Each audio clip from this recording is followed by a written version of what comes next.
Oh, hey, Shalonda Gordon here, also known as the Online Marketing Angel, and I want to come to you with single mom making money tip number 18. Now, as you know, we're moving right along with the how to move from the 97% to the 3%, right? And so I'm going to make sure that by the end of this video, you are very much aware on what step number 18 is, tip number 18 is in order to get out of the 97% into the 3%.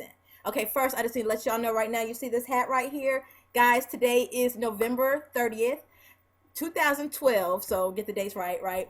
And tomorrow, Georgia is going to be in the Dome preparing to take the SEC championship from Alabama.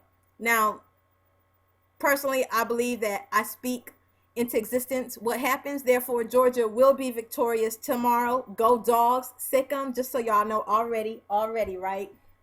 Now, I wanted to talk to you guys about this. Make sure you guys understand that I'm going to give this to you. I just wanted to share with you first to see if you're watching these videos, these tips about being a single mom making money. I ask you, are you making money? Are you looking at the tips so that you can kind of take on and add to what you're currently doing? Or are you a single mom that's really looking to change your life and really looking to move into a season where you're able to take care of your children, your child, able to create child support, able to really enjoy your life as well as enjoy watching your children grow up. You know, most of society believes that we really as single moms bust our butts, barely know our children, right? And our kids are like the cause of issues in society, right? Like I even wrote a blog post once about some dude in Wisconsin trying to say being a single mom was like child abuse. Yo, for real, for real. Like this is what we're up against, right?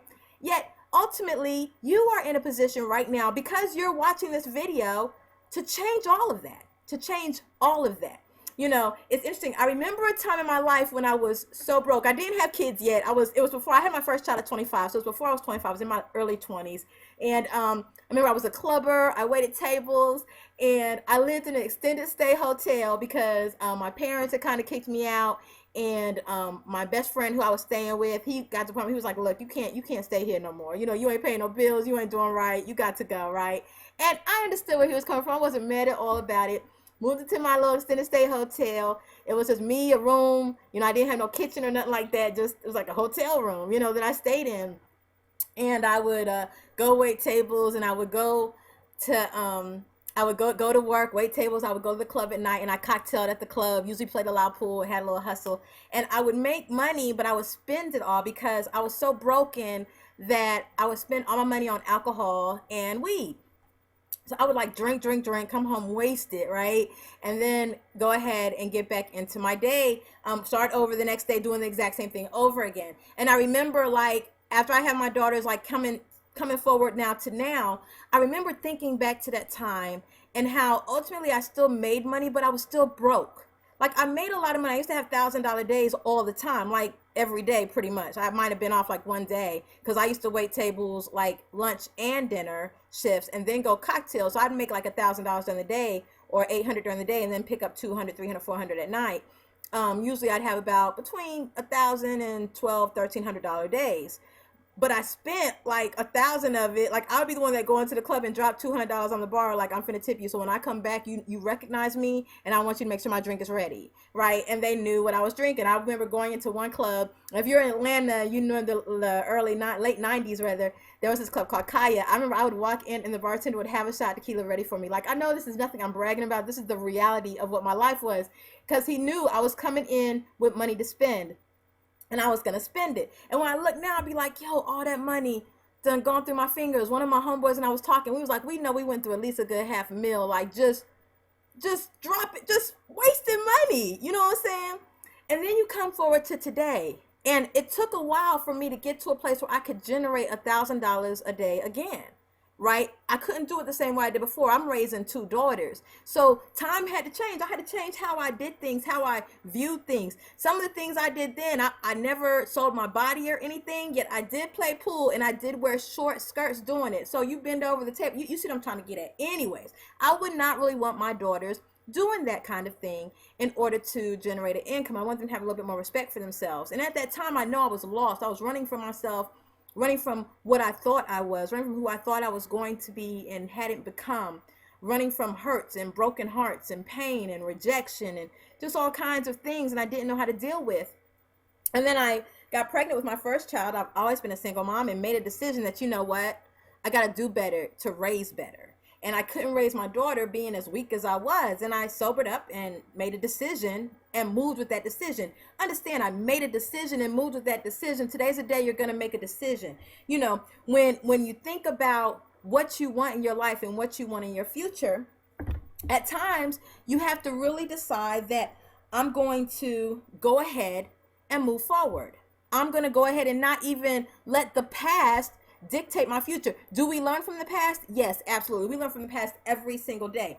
Every single day, guys. I'm making sure I have this information for us. When I give you guys your tip, I keep it here on my iPad so that's ready for you. Okay, we basically make decisions every day, and our past has molded us. Like, I don't regret partying for a few years that way. I wouldn't want my child necessarily doing it, but yo, I had a good time. I sometimes wonder if it would have been different had my mind been different. But it can't be changed, and it is what it is, and it's part of who I am today, right? When you look at your life and you look at your past and you look at where you want to go, you have to take what you have in your past and let that mold you and move forward with it, right? You have to make a decision like you're going to do today that I am not going to let my past dictate my future. I'm going to take from it what I need, and I'm going to decide my future, right? That's what you have to do. That's what you have to do. If you feel like you're getting pushed left and right and you go over here and then you realize you're supposed to be over here, that's because you haven't made a decision, but that's okay because you're going to make a decision today. You're going to make a decision today. So that's going to change, okay? Now let me give you this tip that we had talked about how we're going to get you out of the 97% into the 3%. Okay, how are we going to get you from 97% into the 3%? Okay, now, tip number 18. The 3%, guys, they pay little or no attention to the opinions of others. They pay little or no attention to the opinions of others. Whereas the 97% are all about pleasing others. The 97% are all about pleasing others. Yeah, think about that for a second, right? In your life, are you more about pleasing others, or could you just give a crap about what other people's opinions are? Now, understand, sometimes we say, I don't care what other people think, but then our actions are something totally opposite of what we're saying. You know what I'm talking about. We've all been there. I know I've been there at times, depending on the person, depending on the individual. Most of the time, I don't give a crap. And now in my life, realistically, I don't give a crap. But I remember a time when I would say, oh, I don't care what other people think. And then I would turn around and do something that showed that I cared what other people thought. You know what I'm saying? So you have to really consider this and think about it. Watch yourself. Now make a decision and then watch yourself. Consciously make an effort to make sure, you know what, this is who I am and this is what I believe. I don't care if you agree with me or not. This is what I believe. And this is what I'm going to do. If you find yourself, basically when you find yourself making a decision to move forward in your life and making a decision to be more than you've been, right? And making a decision to be more for your children, watch how many people around you try to tell you what you can't do and what you won't do and what you're not and what you weren't meant to do and what you weren't meant to be. It's amazing. You'd be shocked at how many naysayers you have around you. Some of you watching this are like, girl, I'm not shocked. I know exactly what you're talking about. I know who my naysayers are, right? Right? And then that's the situation where you become a 3%. You say, I really don't care what you think. This is what I know. I've made a decision. I've made a decision. And my decision has got me here. My decision is going to take me there. Well, more than likely, you won't be. I don't necessarily say that, but we think it. We think it sometimes, right? We think it. So ultimately, I simply want you to focus on that tip and observe yourself and how you respond to things, how you do things. You have to really watch how you do things, okay? I want you to make a decision. Now, I'm going to tell you right now, you're ready to make a decision. You want to move forward. You want to take a step, more than likely, you're not going to click the link below this video because you're not going to make a decision. You're not going to be on the beaches, this summer coming 2013, be on the beaches enjoying the fresh breeze and the blue, crystal waters and watching your kids play and chill out and really relax and being able to inhale and exhale as you thank God for this life you've created for you and your children. And even in that, begin to heal your heart so that now a mate is coming to help you, and not even help you, but add to what you've accomplished, right? And that's because, you decide that you're not going to click the link, and not make a decision. Yet you already know. You already know what future is ahead for you. You know that you're watching these tips because you know there's more for you. And that's the reason why you made a decision and you're clicking the link and you're moving forward. Guys, make a decision. It's your future. It's your children. And honestly, what you did the last 12 months, if it's still in the same place right now that you are when you started, try something different. Click the link. I'm telling you right now, it's your time. It's a fresh new start.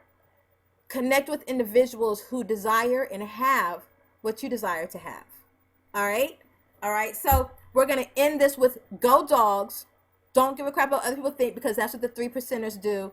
Have an amazing day. Keep smiling while you're making that decision and while you're clicking the link and imagining yourself on those beaches that I will see you on this summer. Have an amazing day. Keep smiling.